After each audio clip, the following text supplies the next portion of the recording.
dire à quelle personne du panel la question est adressée. Alors, prière de faire une... Ensuite, on va faire une pause et à 2h30, on aura la pause pour commencer ensuite le prochain panel. Monsieur Malentin, qui est ici devant moi, je le vois. Pouvons avoir un micro? Monsieur Maïlis, c'est derrière vous. Would you like a question in English or French? Il n'y a pas de traduction en anglais aujourd'hui. Alors, les questions devraient avoir lieu soit en grec, soit en français, soit en italien.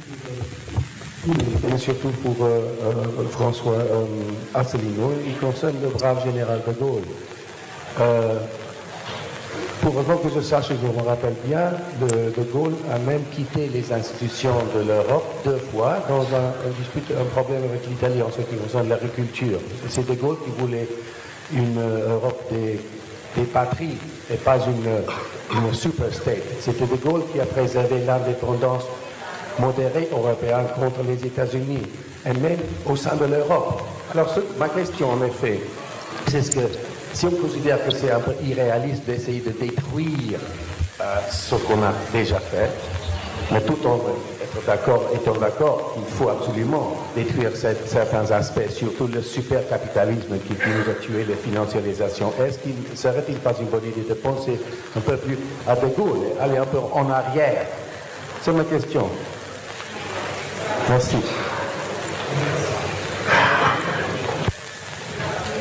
William, επειδή δεν σε ακούσαμε από την αρχή, μπορείς να μας πεις ποιον απευθύνεις την ερώτηση? Voilà. Merci pour cette question. Je vous réponds.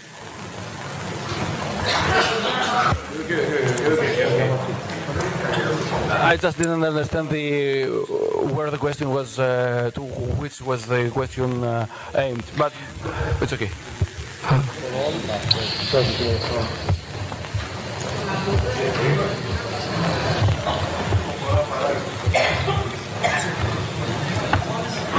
Non, moi je peux répondre. Alors, la meilleure façon c'est de répondre peut-être. Alors De Gaulle, je rappelle que De Gaulle n'était pas au pouvoir lorsqu'a été signé le traité de Rome du 25 mars 1957, créant le marché commun. Il est arrivé au pouvoir après, en 1958, pour régler la guerre d'Algérie qui risquait de mener à une guerre civile en France. Lorsque la guerre d'Algérie a été réglée, Charles de Gaulle a fait une conférence de presse restée célèbre qui a eu lieu le 15 mai 1962, où il avait déjà décrypté exactement le processus qui se cache derrière la construction européenne, qui est un processus d'autoblocage conçu par les anglo-saxons et par les États-Unis. Il l'a dit dans cette conférence de presse en disant que il serait impossible de mettre d'accord des peuples très différents les uns des autres, puisqu'on parle, en fait, il y a un sujet dont on ne parle plus jamais maintenant, qui est le sujet fondamental, c'est les intérêts nationaux. Ça n'est pas obscène de dire qu'il y a des intérêts nationaux comme il y a des intérêts individuels. Et donc De Gaulle faisait remarquer que comme on mélangeait les intérêts nationaux et qu'ils étaient contradictoires, on ne pourrait plus avoir aucune décision et que ce serait un fédérateur extérieur, c'est ce qu'il disait, qui ne serait pas européen et qui dirigerait l'ensemble. En fait, il désignait les États-Unis d'Amérique. Ce qu'il faut savoir, c'est que lorsqu'il a dit ça, le soir même du 15 mai 1962, les 4 ministres qui formaient dans son gouvernement, il n'y avait pas que des gaullistes, parce qu'il n'y avait pas une majorité de gaullistes au Parlement, les 4 ministres qui étaient des ministres centristes du mouvement européiste, justement, de Robert Schuman et de Jean Monnet, qui était le MRP, ont quitté le gouvernement. Et donc De Gaulle s'est retrouvé dans cette situation très, très difficile dans un pays démocratique, c'est qu'il n'avait plus de majorité à l'Assemblée nationale. Et c'est quand à mesure où il s'est retrouvé sans majorité qu'il a été obligé de composer tout au long des années 60 en disant en aparté, comme par exemple à son ministre Alain Peyrefitte, nous, ça ne nous dérange pas de quitter le marché commun. Je voudrais faire, disait-il en privé, un référendum sur l'indépendance de la France, mais malheureusement en public, il ne pouvait pas le dire, puisque justement il avait besoin de forces européistes pour essayer, pour pouvoir avoir un gouvernement, dans la mesure où les communistes, qui étaient aussi contre l'Europe, mais étaient également contre De Gaulle, ne voulaient pas le soutenir. Ça explique la politique des années 60, où De Gaulle a essayé de subvertir l'idée européenne, c'est-à-dire de la transformer pour essayer de bâtir, si possible, une Europe qui serait une Europe européenne, qui ne serait pas placée sous l'autorité des États-Unis. Et donc, c'est pour ça qu'il a signé le traité de l'Élysée avec l'Allemagne en 1963. C'est d'ailleurs à partir de ce moment-là que l'on parle en Europe du couple franco-allemand. Les autres pays d'ailleurs, l'Italie, l'Espagne, la Pologne, le Royaume-Uni, la Grèce, n'aiment pas du tout quand on parle du couple franco-allemand, parce que ça leur donne l'impression qu'il y aurait deux pays qui dirigeraient pour les autres. Mais rassurez-vous, ce couple franco-allemand n'existe pas.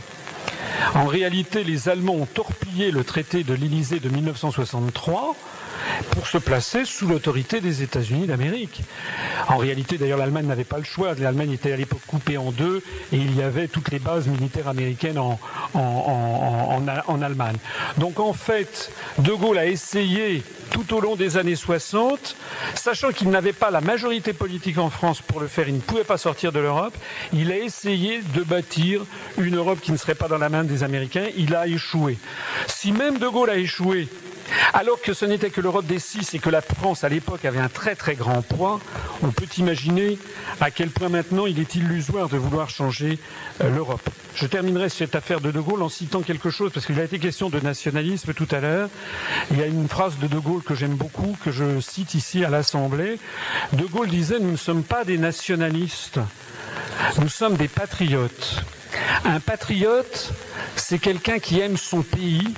Un nationaliste, c'est quelqu'un qui déteste le pays des autres.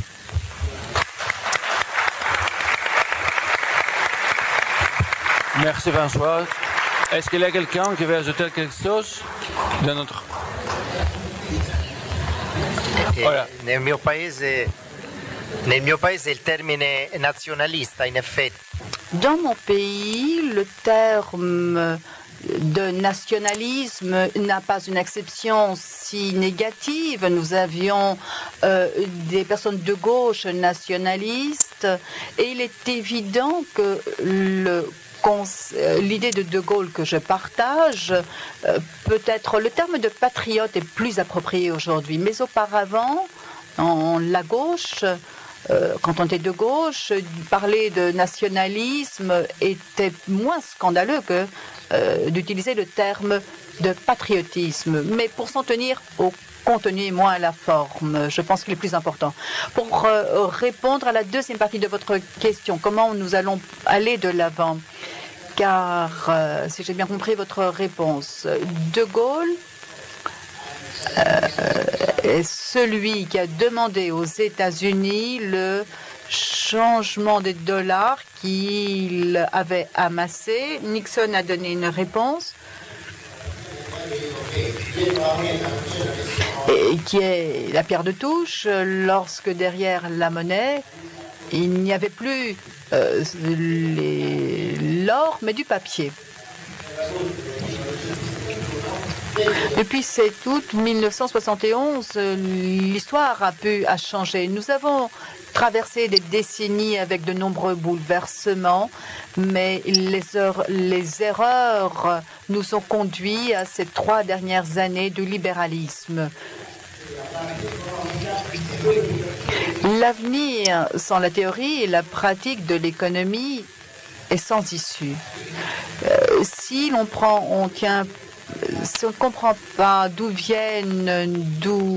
viennent les déficits publics, il sera difficile d'appliquer une bonne politique. Dans les années précédentes, les salaires augmentaient, les dépenses augmentaient, mais au lieu de faire face au chômage, les consommateurs achetaient des Jaguars et autres. Et ceci influait sur notre balance commerciale, car nous ne pouvions respecter les directives de Keynes.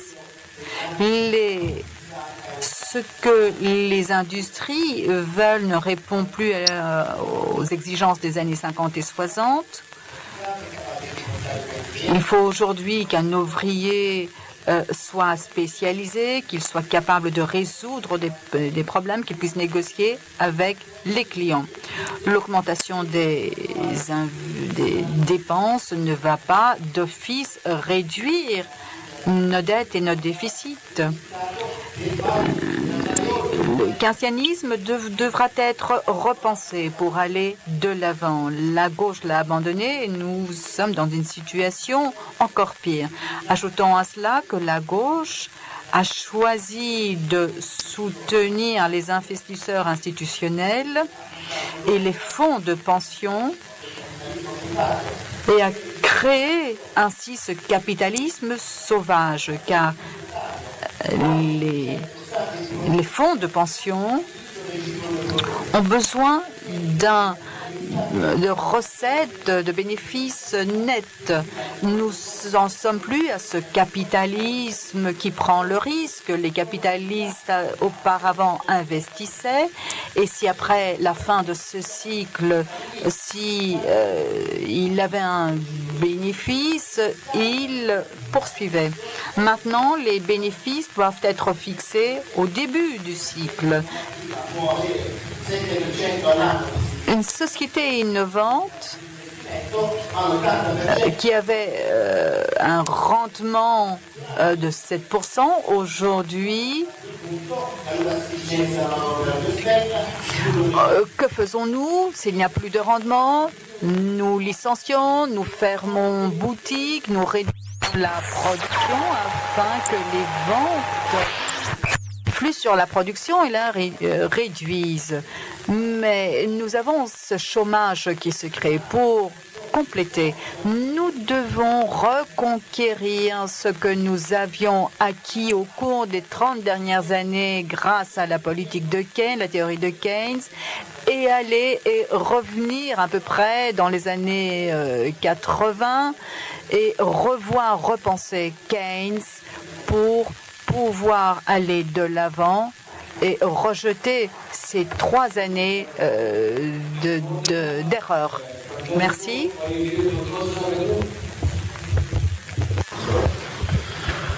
Allora, per riprendere l'argomento che ha appena... Oui, pour que j'ajoute à ce que le professeur Galloni vient de dire, il faut dépasser le capitalisme, il faut avancer, il faut passer à un pays avec un souverain, avec une monnaie souveraine. Eh bien, cela va changer la synthèse de son économie, la distribution des produits finaux de leur économie, et ensuite avancer à un emploi total. Alors, il faut dépasser Keynes à travers les politiques qui ont été mises en place avec des économologues comme Mosner et d'autres. Il faut revoir un peu les dépenses de l'État, non pas pour seulement appuyer la demande et essayer en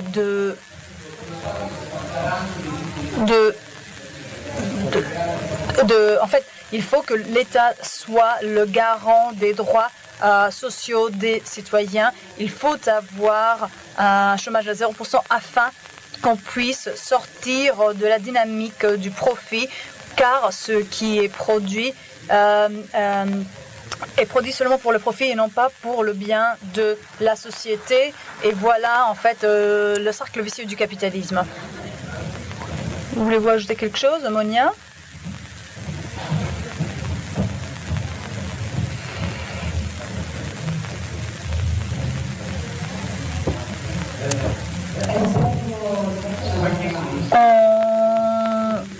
Par rapport à l'avancement en fait, moi, je regarde un peu à ce qui se passe en Italie. Alors, même si demain, on pourrait avoir une monnaie souveraine, et si on pourrait revenir à la lire et avoir un cadre où il y aurait un divorce entre le ministère de Finances et la Banque Centrale Nationale, eh bien, cela nous obligerait de rester des prisonniers de la dette, et mon pays serait endetté à sa banque nationale centrale. Alors voilà cette notion de dette qu'il faut dépasser. Il faut aussi dépasser une autre notion qui est également dangereuse et potente à un niveau global.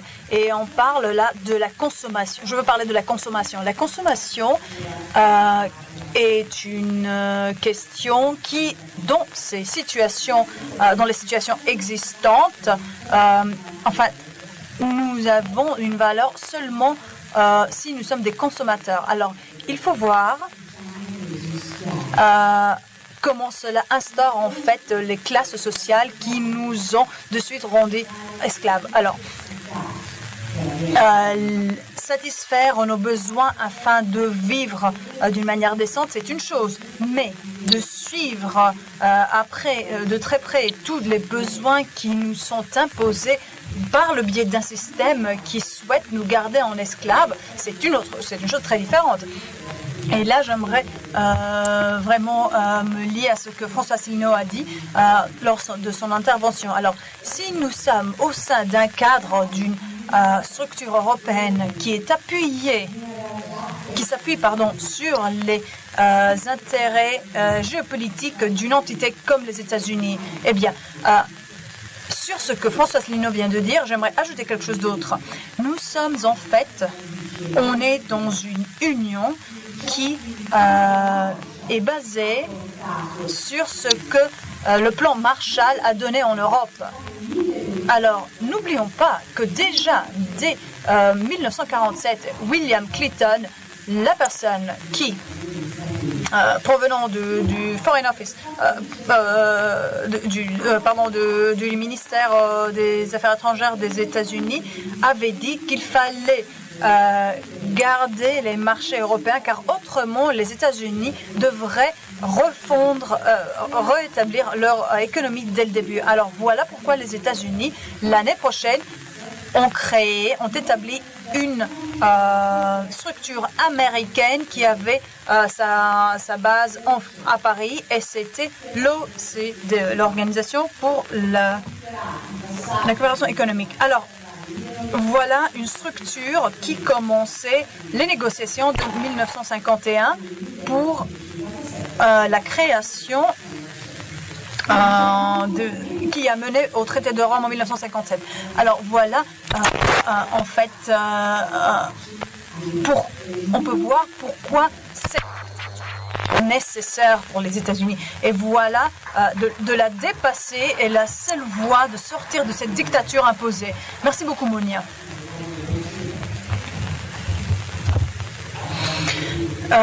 S'il y a d'autres questions,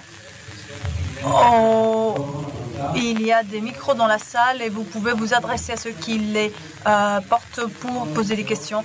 Vous pouvez lever votre main pour poser des questions et à cause des lumières, c'est un peu difficile de voir ceux qui sont au fond de la salle qui veulent poser des questions.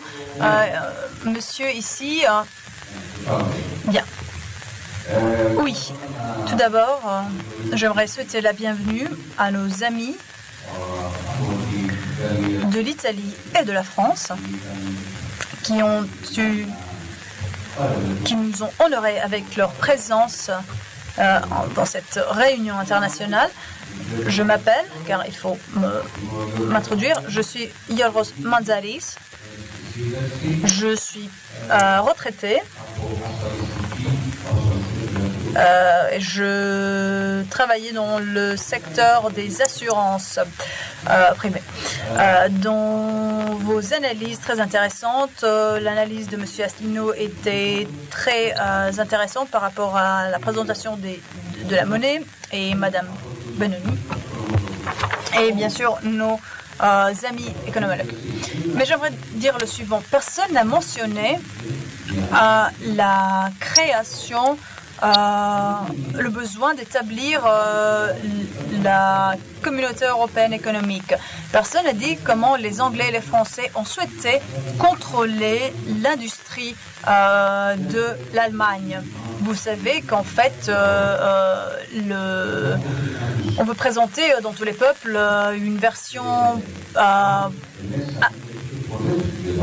plaisante pour les convaincre à participer à quelque chose. Alors, les Américains ne souhaitaient pas que l'industrie de l'Allemagne progresse et ils ont en fait essayer de rétrécir son potentiel en créant la CE. Et maintenant, j'aimerais aussi avoir votre opinion sur le suivant. Est-ce que l'URSS a été gardée loin de cette industrie et quelle sera la position future de la Russie d'aujourd'hui? Est-ce qu'ils vont se joindre à l'Union européenne, à cette Europe unie, dit l'orateur, dit l'intervenant. Et il ne faut pas oublier le fait que les comportements ne sont pas oubliés en une ou deux générations. Alors, quelle sera la position des peuples vis-à-vis de cela? Bon, je considère que votre question est adressée à tous les participants du panel. Alors, vous avez la parole. François, vous souhaitez commencer? Merci pour votre question. Sur la position des États-Unis vis-à-vis de l'industrie allemande, je ne suis pas tout à fait d'accord avec votre analyse, mais peut-être que d'autres répondront. Je préfère répondre à la deuxième partie de votre analyse sur la Russie. Je persiste à dire ce que j'ai dit tout à l'heure en présentant très rapidement dans cette présentation le rôle des États-Unis d'Amérique après les conférences de Téhéran, de Yalta et de Potsdam. Il s'est agi de très grandes géopolitiques. Il s'est agi d'une répartition du monde occidental entre la Russie et les États-Unis d'Amérique, entre Staline et Roosevelt. Et comme je l'ai dit tout à l'heure, Staline a imposé par des coups d'État des régimes communistes dans la partie d'Europe de l'Est qui avait une très faible tradition démocratique. La Hongrie était la Hongrie du régent Horthy, par exemple, qui avait été un allié de Hitler. La Roumanie, la Bulgarie n'avaient pas une grande tradition démocratique. En revanche, en Europe occidentale, la construction européenne a été conçue pour essayer de vassaliser les peuples à leur insu, en leur faisant croire que c'était eux-mêmes qui voulaient cette opération, et on l'a vendu, comme vous l'avez dit à très juste titre, on a vendu ça aux populations en disant l'Europe c'est la paix, c'est formidable, on va être tous amis. L'idée que la Russie puisse entrer dans cette affaire, et je n'y crois pas un instant pour une raison simple, c'est que il s'agit toujours de la même opération qui consiste à encercler la Russie pour le bénéfice des États-Unis. Je ne sais pas si vous avez lu le livre qui s'appelle Le Grand Échiquier de Zbigniew Brzezinski, qui a été conseiller diplomatique du président Carter et un peu également d'Obama, qui explique très clairement quelle est la politique américaine. Il s'agit bien de faire coïncider le plus possible l'Union européenne d'une part et l'OTAN d'autre part. Il s'agit de la face politique et de la face militaire d'une même opération d'asservissement.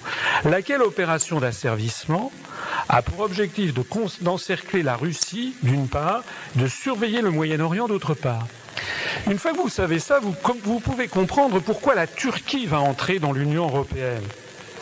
Il y a beaucoup de pays d'Europe occidentale, en France par exemple, où les Français s'interrogent en se disant mais pourquoi la Turquie devrait entrer dans l'Union européenne alors que ça n'est quand même pas un pays très européen, quoiqu'il y a un long passé de la Turquie en Europe. C'est pas ici aux Grecs que je vais l'apprendre, mais actuellement la portion du territoire turc en Europe est très faible. Elle est du même pourcentage que la portion de la France en Amérique du Sud avec la Guyane. Donc à ce titre, nous devrions entrer dans le Mercosur ou dans la LMA.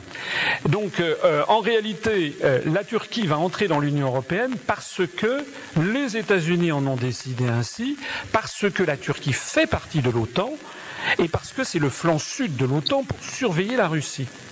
D'ailleurs, n'oubliez pas que les États-Unis d'Amérique ont été à la manœuvre à partir de 2001.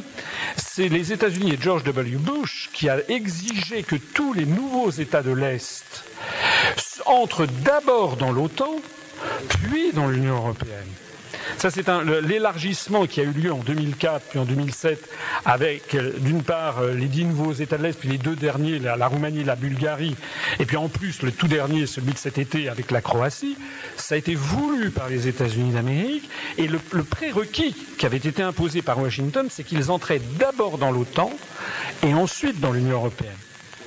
Si vous lisez minutieusement les traités, notamment le traité de l'Union européenne, je vous le conseille, l'article 42 du traité de l'Union européenne. Vous savez qu'il y a 2 traités actuellement, le traité de l'Union européenne et le traité sur le fonctionnement de l'Union européenne.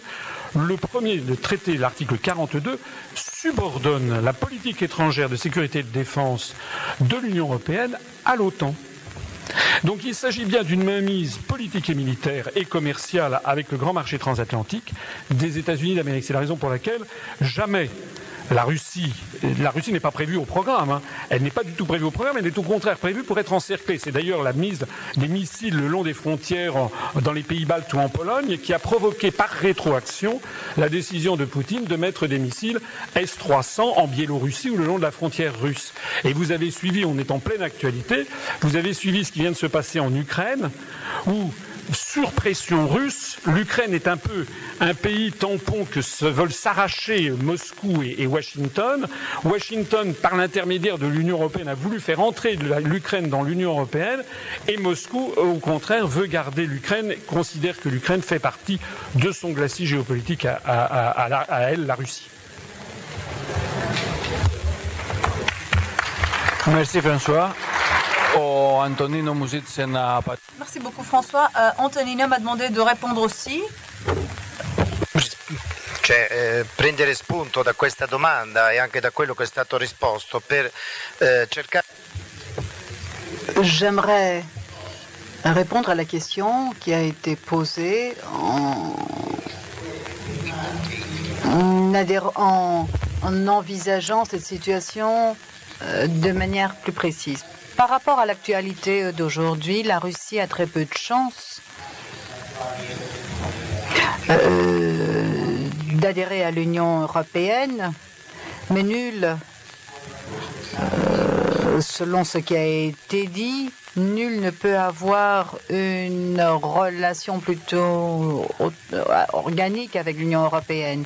Ce qu'il faut, c'est poser les fondements d'une réflexion qui va mettre en évidence les similitudes. Par exemple, les points communs en Italie, les catholiques, entre les Sides, en Iran. J'étais il y a quelques années et lors d'une conférence, j'y ai parlé d'une question très importante, c'est-à-dire il faut en tant que force régionale avoir un point de référence en Iran.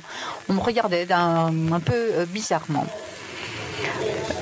La Syrie orthodoxe et la Grèce et la Russie, c'est un scénario qui permettrait d'intégrer d'autres puissances qui ont des places différentes et qui sont peut-être sous la tutelle d'autres pays, des Anglais et autres. Ceci nous permettrait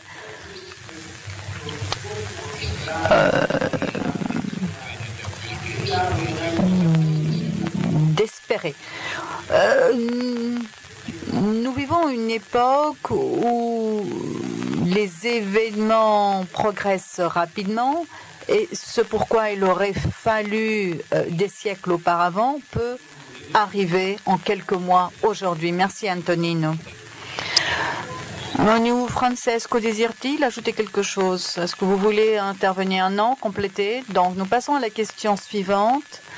Une dame, si je me trompe, voilà, au fond de la salle. Madame Benini aimerait répondre. Très rapidement.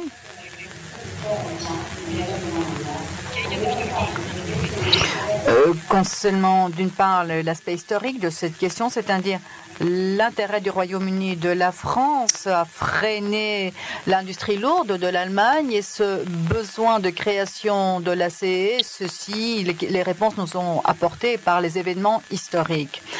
Au-delà des multiples références de François Célineau sur ceux qui ont souhaité l'euro et l'Union européenne, il ne faut pas oublier que au début, en 1957, le noyau, c'était 6 pays. Lorsque le traité a été signé, le Royaume-Uni ne faisait pas partie de ces premiers pays fondateurs de la communauté européenne. Aucun lien n'existait avec les autres pays jusqu'en 1993. Avec le Royaume-Uni, ce qu'il faut souligner, c'est que certains pays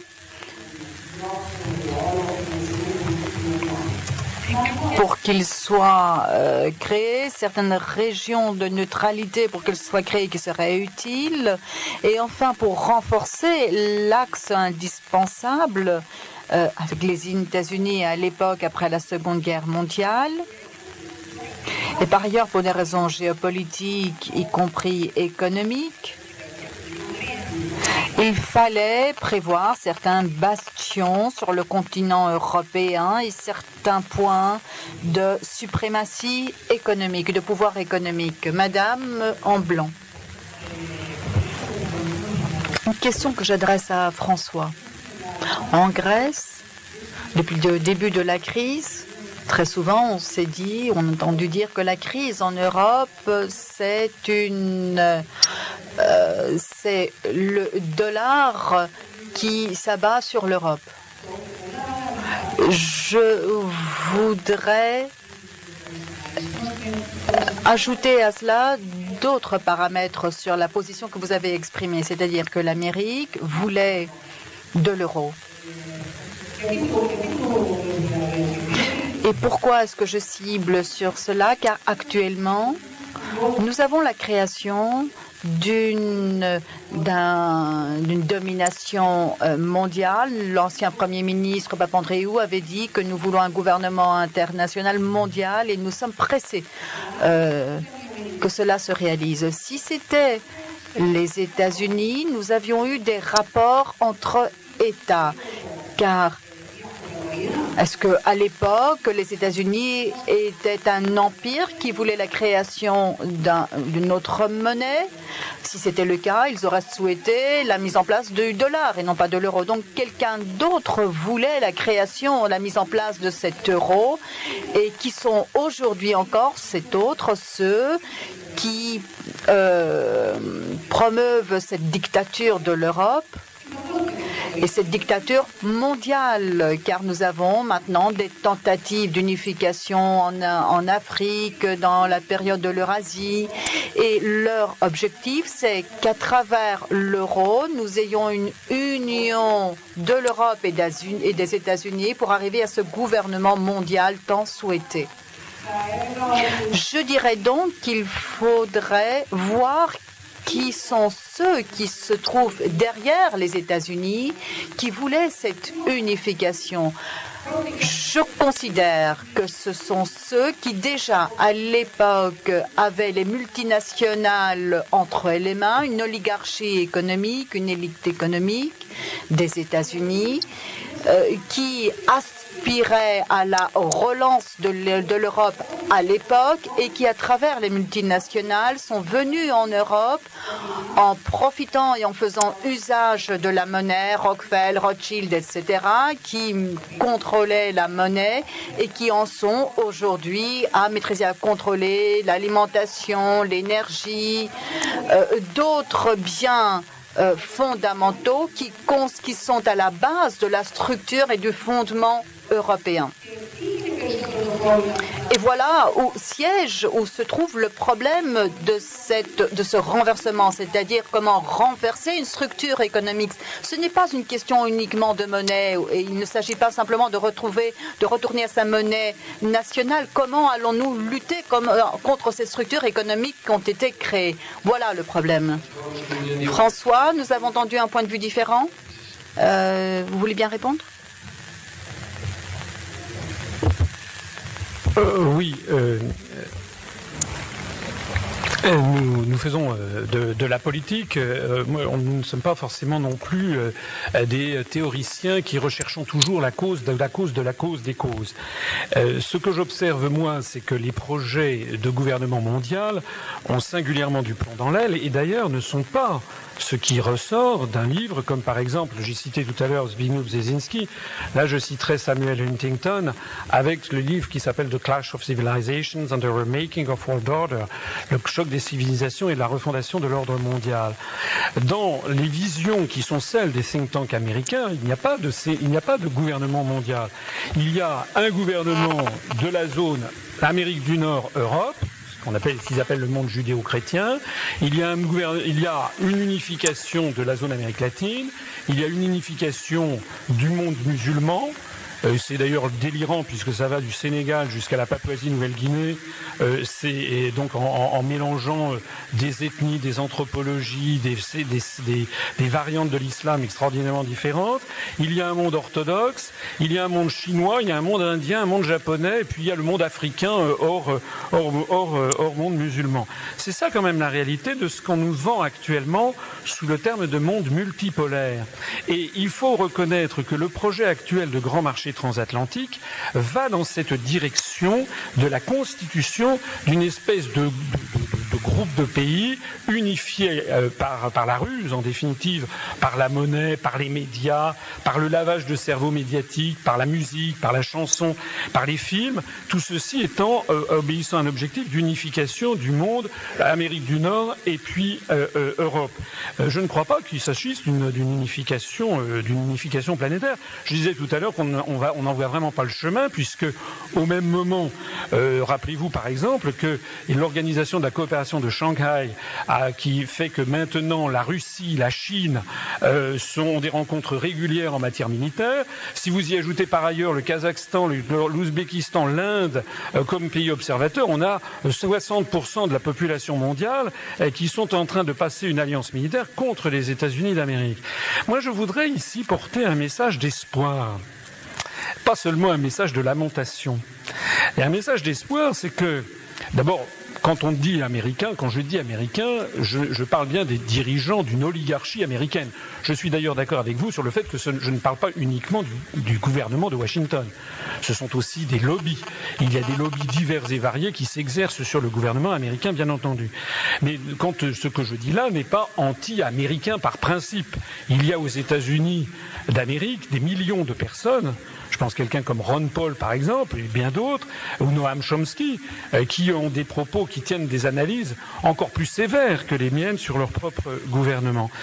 Le message d'espoir que je voudrais dire, c'est que nous allons vers un déclin rapide de la puissance américaine. Ce qui s'est passé, il y a eu un événement historique qui vient de se passer au mois de septembre de cette année.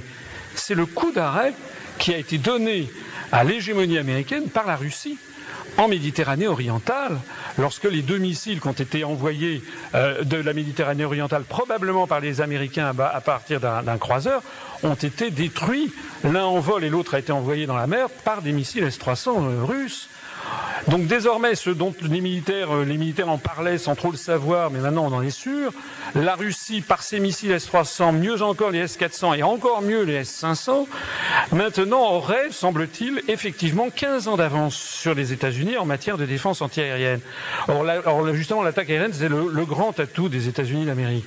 Ajoutez à cela le fait que les États-Unis d'Amérique, qui consacraient 50% du budget militaire mondial était dépensé par les États-Unis, du fait des contraintes financières américaines. Vous savez que les États-Unis sont au bout du rouleau. Enfin, là, puisqu'on parlait de dette, on est à des dettes faramineuses aux États-Unis. Le dollar potentiellement ne vaut plus rien.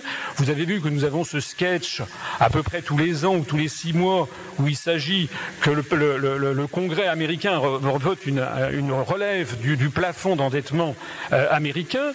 Donc, plus personne ne sait comment gérer la Maison Amérique. En attendant, ce qui est certain, c'est que le budget militaire américain diminue.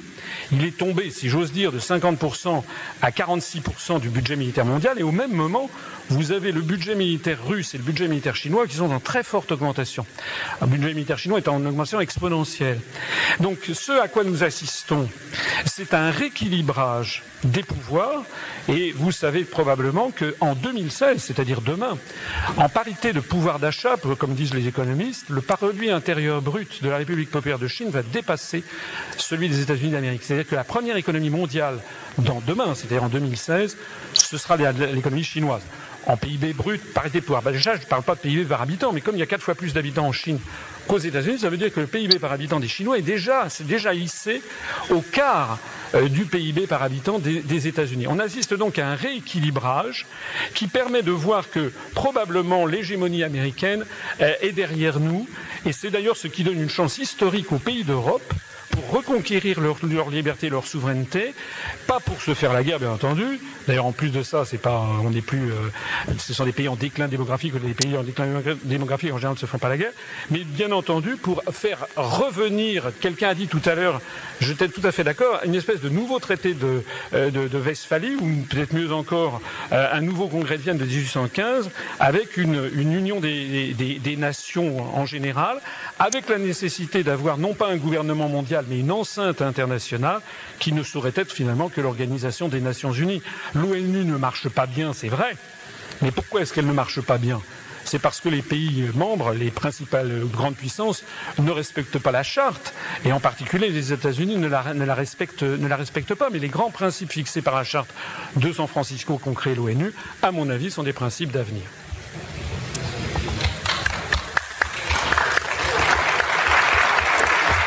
Ευχαριστούμε François et Monia μου έχει... Merci beaucoup François. Monia m'a demandé de prendre la parole aussi, et ensuite on aura Antonino et Francesco qui vont répondre à cela.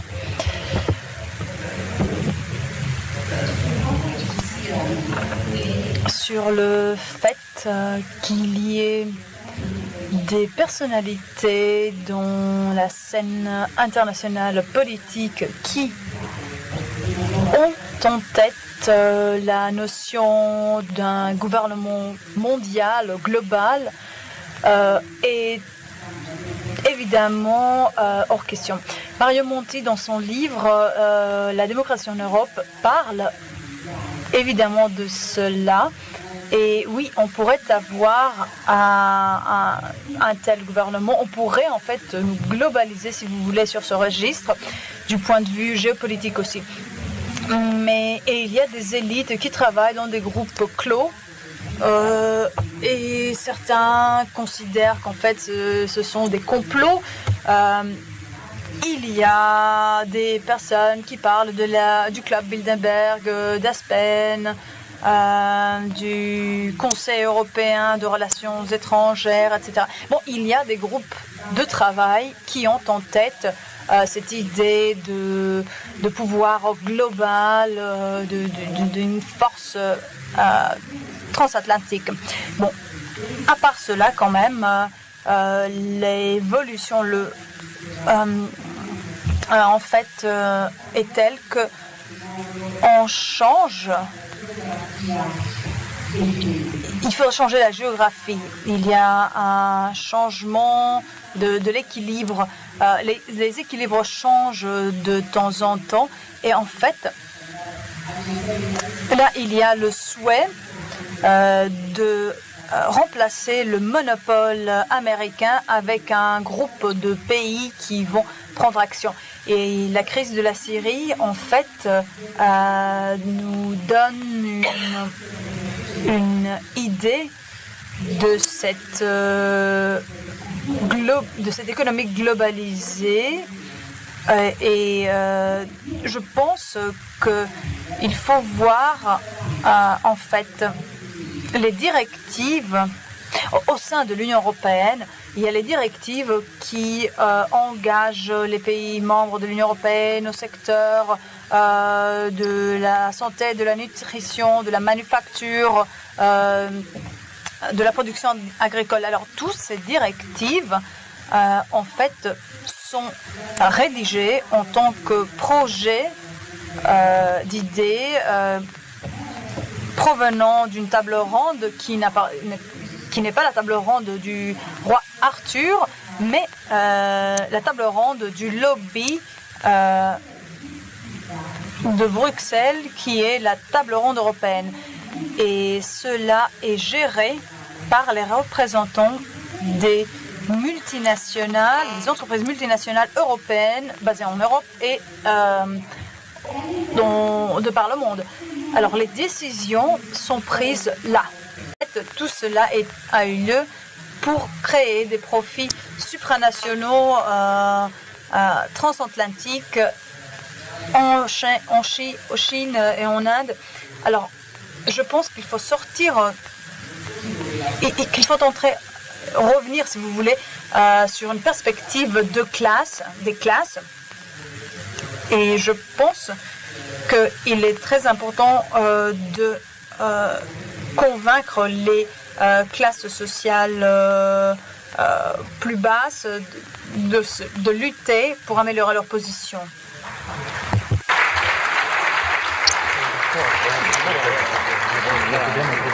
Grazie Francesco. Merci Francesco. Je pense qu'on attend juste pour une petite question et je suis désolée, on va dépasser le temps alloué pour cette séance. Monsieur à droite, en ma droite, en gauche dans la salle. Vous ne pouvez pas voir. Dimitri, c'est vous? D'accord. J'ai reconnu votre voix en fait. Bon après-midi, je m'appelle Dimitris Kypriotis, je suis membre du secrétariat politique de l'EPAM et quand j'ai devant moi ces grandes personnalités avec leurs connaissances approfondies, je ne peux pas m'arrêter de poser des questions qui sont très pressantes, des questions pressantes, pas personnellement, sur le plan personnel, mais aussi des questions qui sont posées par notre audience. Et un des thèmes qui revient est la peur. Vous connaissez très bien qu'on est en train de faire peur aux gens en leur disant si vous quittez l'euro, vous allez quitter l'Union européenne, vous n'allez pas reconnaître votre dette, vous allez mourir de faim. Que va-t-il se passer? Et à la fin, il y aura aussi la guerre. Voilà alors la violence qui opprime les gens. Alors, quelle est votre position sur cela? Et ensuite, il faut voir comment vous pouvez bâtir cette unité populaire nationale, car c'est ce qu'on souhaite pouvoir instaurer. Que faites-vous pour cela? Troisième question, Monia vient juste d'en parler.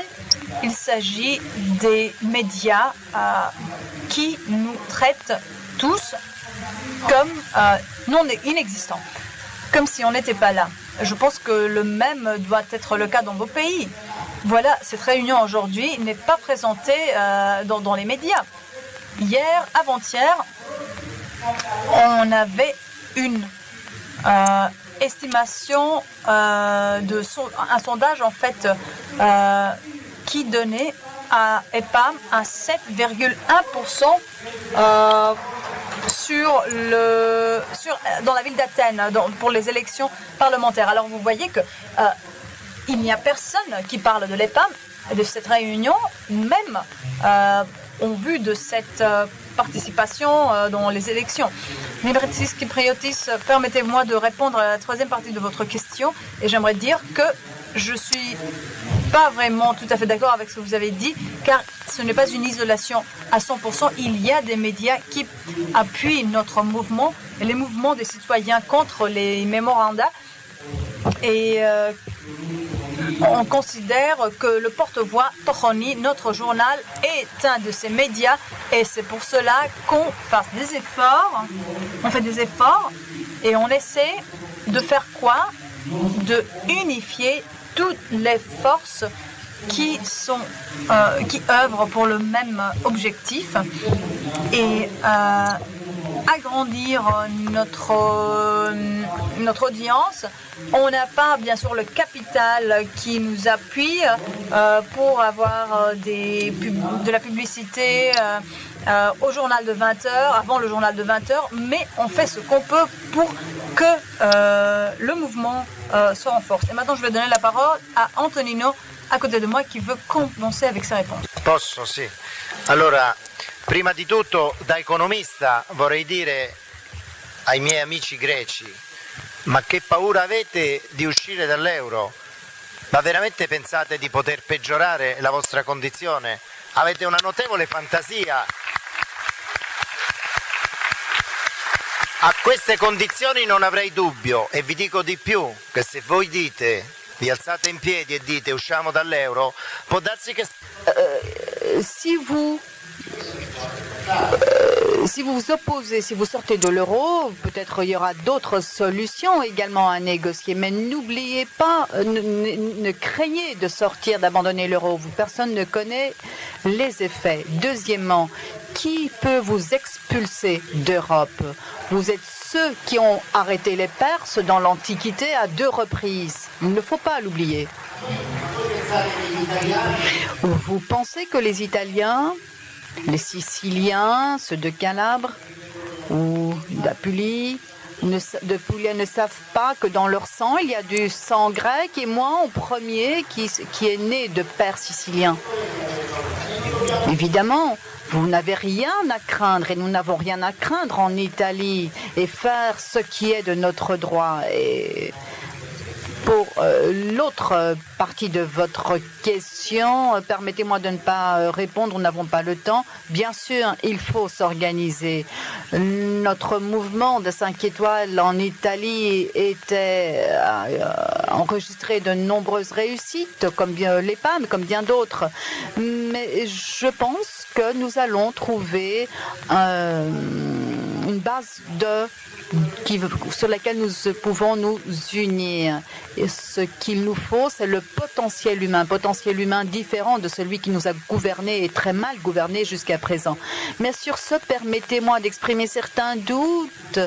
Je sais que nombreux sont ceux qui veulent s'opposer à ce système, mais en fait, pour faire exactement la même chose. Moi, je voudrais rencontrer ceux, et je les ai rencontrés au sein de mon mouvement, de EPAM,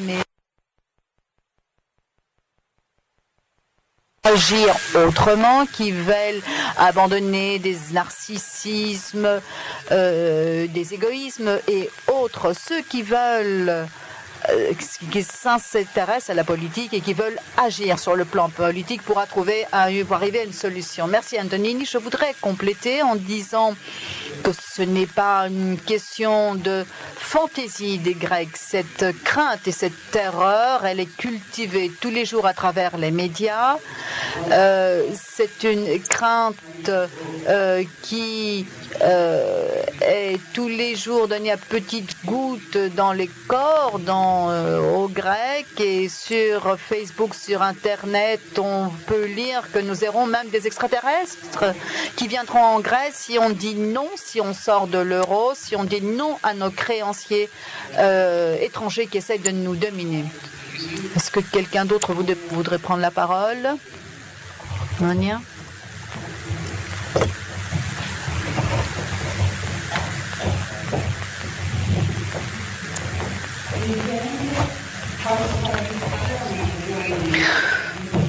Nul doute. Lorsqu'on parle de dictature, on parle également de la dictature des médias. Car les médias jouent un rôle considérable dans cette censure à 2 sens. Ce que les blogueurs, les différents groupes et les différents mouvements sur Internet font, ils essayent de donner, de faire écouter ceux qui sont censurés par les médias et qui sont perçus comme des héros car ils disent la vérité sur ce qui se passe en Grèce, en Irlande, en Finlande, en Espagne et ailleurs, dans de nombreux pays. Ce sont ceux qui tous les jours se battent pour dévoiler la vérité. Connaître la vérité, une véritable information, c'est le premier pas afin que chacun,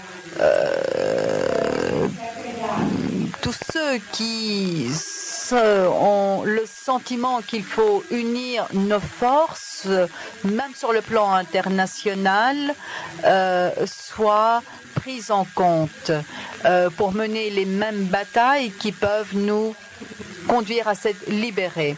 Mon mouvement a participé aux aux élections générales et personne, les médias, la presse, nous a pris en compte, n'a fait attention à nous. Mais il faut faire un pas en arrière. Le bene comune, faire le bien commun, doit être aux côtés de tous les mouvements, les soutenir, aux côtés de tous les groupes, aux côtés des individus, des particuliers qui revendiquent une société plus juste. Comme Antonini l'a dit, il y a des points de vue qui sont dépassés sur la politique. Il y a ceux qui se battent encore pour occuper un poste, mais il faut reconnaître les véritables besoins des peuples et des États, de volonté de libération. Et ceux qui découvrent cette vérité augmentent au quotidien. Il s'agit d'un patrimoine commun sur lequel il faut nous fonder sur le plan européen et international. Pour ce qui est des sondages et pour les résultats de l'EPAM, nous sommes très heureux de l'entendre. Nous souhaitons beaucoup de succès à l'EPAM en Grèce, mais également à d'autres mouvements dans d'autres pays qui veulent promouvoir cette libération dont nous avons tellement besoin. Je voudrais répondre sur la question de la peur. D'abord, en faisant remarquer qu'il est assez extraordinaire que, si j'ai bien compris, c'est le cas en Grèce comme c'est le cas en France. Ce sont les mêmes qui, il y a 20 ans, au moment du traité de Maastricht, nous avaient promis que l'euro apporterait plus de richesse, plus de croissance, le bonheur et le plein emploi, qui donc se sont trompés surtout. Ce sont encore les mêmes que l'on consulte pour savoir ce qu'il faut faire. Bon. En réalité, les gens qui disent, alors d'un point de vue technique, les gens qui vous disent que sortir de l'euro serait une catastrophe, rappelez-leur quand même, qui sont-ils pour dire ça? Rappelez-leur par exemple que nous avons eu il y a quelques mois en Espagne, il y a quelques semaines, un article qui a été signé par rien moins que 5 prix Nobel d'économie. Joseph Stiglitz, Paul Krugman, Pissarides, Thomas Sargent et Mirlis, les 5 prix Nobel d'économie qui ont dit qu'il fallait que l'Espagne sorte de l'euro au plus vite pour renouer avec la croissance et casser le chômage. Si vous ajoutez à cela, par ailleurs, 2 prix Nobel d'économie qui sont morts, Maurice Allais et Milton Friedman, et un autre qui est vivant mais qui n'a pas signé, qui s'appelle Amartya Sen, vous avez 8 prix Nobel d'économie qui ont tous dit que l'euro n'était pas viable. Alors qui sont les journalistes stipendiés, c'est-à-dire qui sont payés par les médias, qui n'ont en général aucune connaissance en matière économique, pour venir faire peur aux gens? Donc ça, c'est la première chose, il faut retourner la peur contre ceux qui veulent vous faire peur. Et puis il y a une deuxième chose que je voudrais dire. Alors nous faisons exactement le même constat que vous. En France, par exemple, notre mouvement politique est celui en plus forte croissance. Nous n'avons accès à rien. Aucun grand média. En revanche, ces jours-ci, il y a eu un parti politique qui vient de se créer, qui n'a aucun adhérent, qui a eu droit à passer sur toutes les télévisions, toutes les radios, bien entendu, qui est favorable au grand marché transatlantique. Alors ce que je voudrais dire en matière de peur, c'est attirer votre attention sur quelque chose qui existe en France et qui, je crois, existe aussi en Grèce, qui est ce que l'on appelle en psychanalyse le mauvais objet. C'est-à-dire qu'en France, il y a un mouvement politique qui est constamment mis en avant par les médias, qui est l'extrême droite, qui est le Front National. Et on fait croire aux Français, constamment dans les médias, télévision, radio, que c'est l'ennemi du système, mais c'est un curieux ennemi du système puisqu'il a accès constamment à la télévision. De façon générale, moi, les partis politiques qui ont accès constamment aux médias, il faut s'en méfier. Je crois savoir que c'est un peu le même système que Aube dorée en Grèce, c'est-à-dire que lorsque l'on dit aux Français « vous êtes contre l'Europe », alors à ce moment-là, vous pensez comme le Front National. Or le Front National, par ailleurs, fait régulièrement des déclarations scandaleuses, qu'elles soient racistes, qu'elles soient plutôt en faveur du Troisième Reich, avec des propos qui sont à la limite du néonazisme. Madame Le Pen, par exemple, lorsque elle était candidate à l'élection présidentielle en France l'année dernière, en 2012, elle a trouvé le moyen, en pleine élection présidentielle, d'aller danser avec des néo-nazis à Vienne, faisant un scandale. Alors, tous ces scandales à répétition sont voulus par le système. Parce qu'il s'agit de neutraliser 15% de l'électorat, qu'il y a 15% de gens qui sont tellement excédés qu'ils se disent « tant pis, je vote pour ce mouvement d'extrême droite », mais fort heureusement en France, il y a quand même une grande santé mentale chez les Français, donc il y a 85% des Français qui se disent « non, je ne peux pas y aller ». Le résultat, c'est que l'on divise et que tout mouvement républicain comme le nôtre, un mouvement qui rassemble, notre mouvement, c'est comme les PAM d'ailleurs, on rassemble des gens venus de droite, du centre, de gauche, avec des propos très républicains. Nous sommes justement l'ennemi. Parce que nous offrons justement une voie raisonnable de sortie de cette dictature.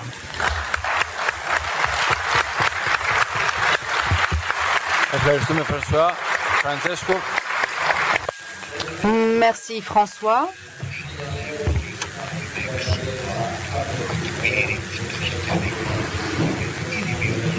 La Grèce vit bien sûr cette pauvreté, cet appauvrissement, vous n'avez rien d'autre à craindre. Tout a été privatisé, tout ce qui était possible de privatiser. Les salaires ont diminué, vous n'avez rien à perdre en sortant de l'euro. Ceux qui ont à perdre, ce sont les leaders, ce sont les capitaux, les représentants des capitaux qui ne veulent pas sortir de l'euro, qui veulent rester dans l'euro pour sauver leur peau.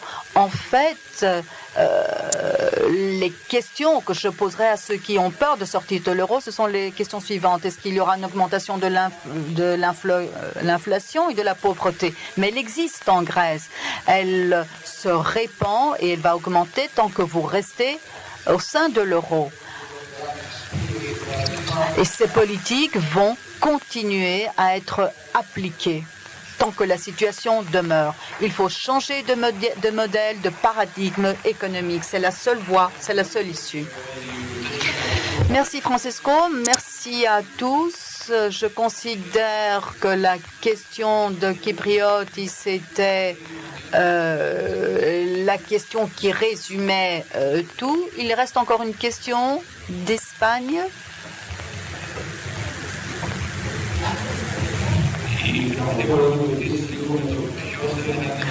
Est-ce que vous pouvez me dire qui veut poser la question? D'Italie. Correction, d'Italie, pas d'Espagne.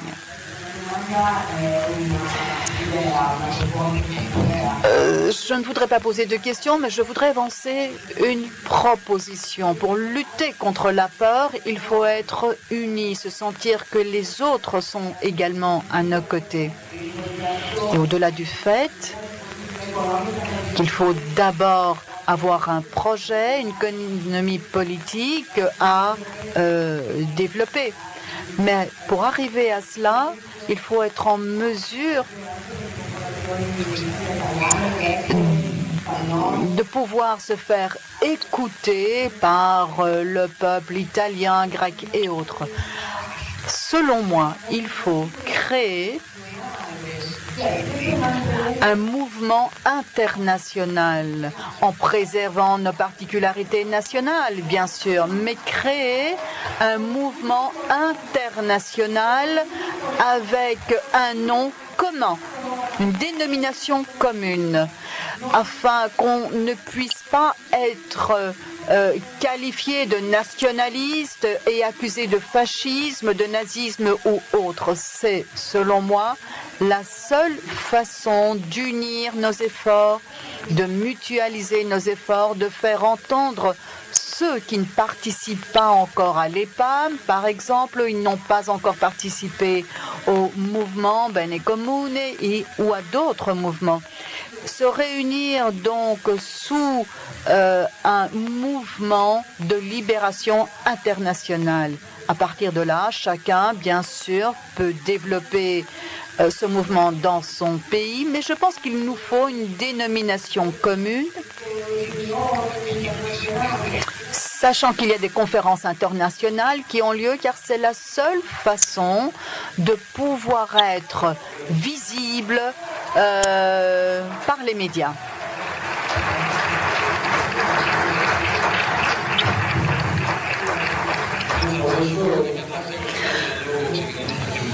Je vais donner pour un dernier tour de parole à nos intervenants. Je vais d'abord donner la parole à Monia pour un dernier tour de parole pour clôturer. L'esigenza che hai a... La nécessité de ce que vous avez juste présenté, en fait, est très évidente en Italie. Je rencontre des personnes qui disent joignez-vous à d'autres pays, créez une instance commune jointe. Bien sûr, il y a des mouvements dans d'autres pays, on donne les mêmes batailles, on lutte ensemble, on a les mêmes objectifs. Alors pourquoi ne pas commencer d'ici, aujourd'hui, en donnant une idée d'une confédération de ces mouvements et de ces groupes. Aujourd'hui, de cette salle,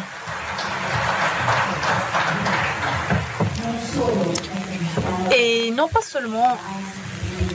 En fait, on ne travaille pas seulement sur les mêmes bases et les mêmes objectifs, mais les personnes qu'on rencontre, ceux qui nous suivent, ceux qui nous estiment, ceux qui nous respectent, qui connaissent votre engagement, peuvent vraiment avoir un point de référence et ne pas se sentir isolés. Il faut qu'ils comprennent qu'il y ait une Europe des peuples et une Europe des nations et des citoyens. Et voilà ce qu'on va prouver. On pense à notre pays, à notre nation et à notre peuple. François, vous avez la parole.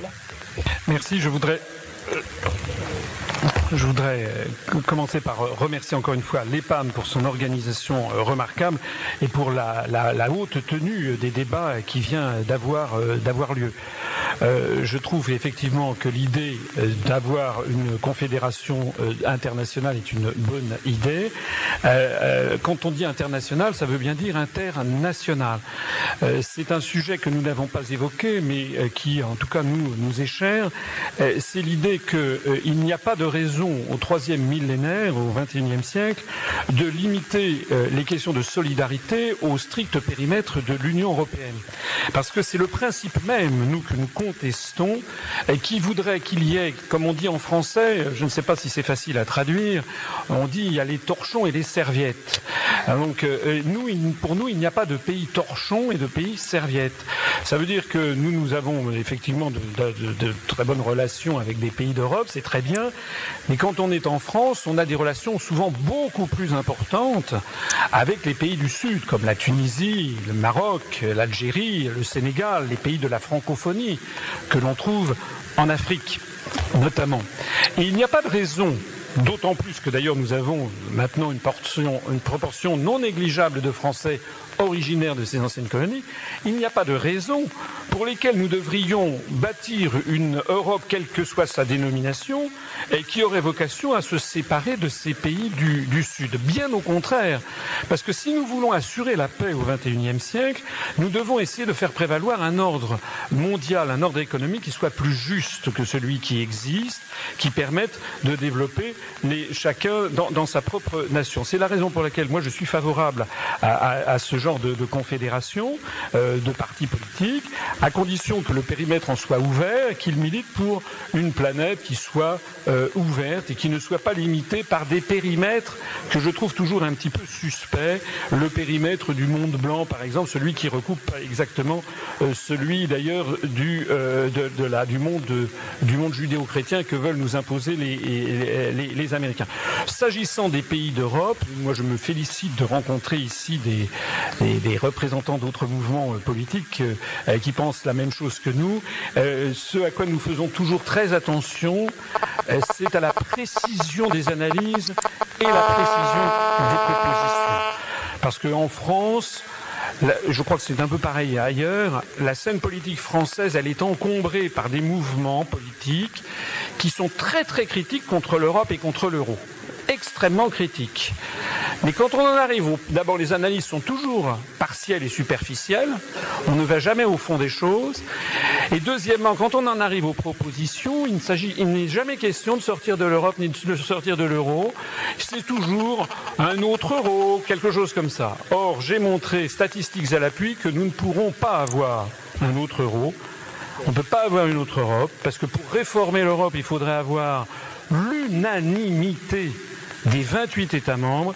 Si vous faites des calculs statistiques, je renvoie à certaines de mes conférences publiques, vous apercevez que ça n'arrivera jamais. Donc l'un des leurres essentiels mis, alors je ne sais pas ce qu'il en est en Grèce, mais en France, je peux l'assurer, l'une des façons essentielles utilisées par le système pour faire patienter les gens, c'est-à-dire les neutraliser, c'est de leur faire croire que dans 2 ans, dans 5 ans, dans 10 ans, on pourra avoir la même chose, mais en mieux. Ça n'est pas vrai.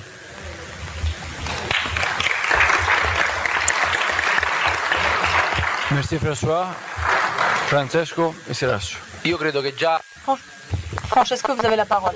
Je pense que la semaine prochaine, quand on va nous retrouver dans nos pays, et vous allez savoir que dans l'autre côté de l'Europe, il y a des mouvements qui partagent nos positions, nos idées, eh bien, cela nous donne de la force et on doit dès aujourd'hui commencer pour la fondation d'un mouvement européen. Et il n'est pas besoin qu'on ait une confédération concrète établie. Non, il faut nous réunir, avoir des réunions comme celle d'aujourd'hui et rendre très clair à nos concitoyens que là, il y a un ennemi commun contre lequel on doit lutter ensemble pour instaurer un nouveau modèle économique et social. Antonino, vous avez la parole en dernier. Merci. J'aimerais vous remercier tous pour votre présence ici. J'aimerais remercier les orateurs, les intervenants. J'aimerais remercier Monia Bellini du mouvement per il bene comune, provenant de l'Italie. François Asselineau de l'Union populaire de la France, de UPR, pardon. Francesco Ruggeri de l'Economia per i cittadini de l'Italie.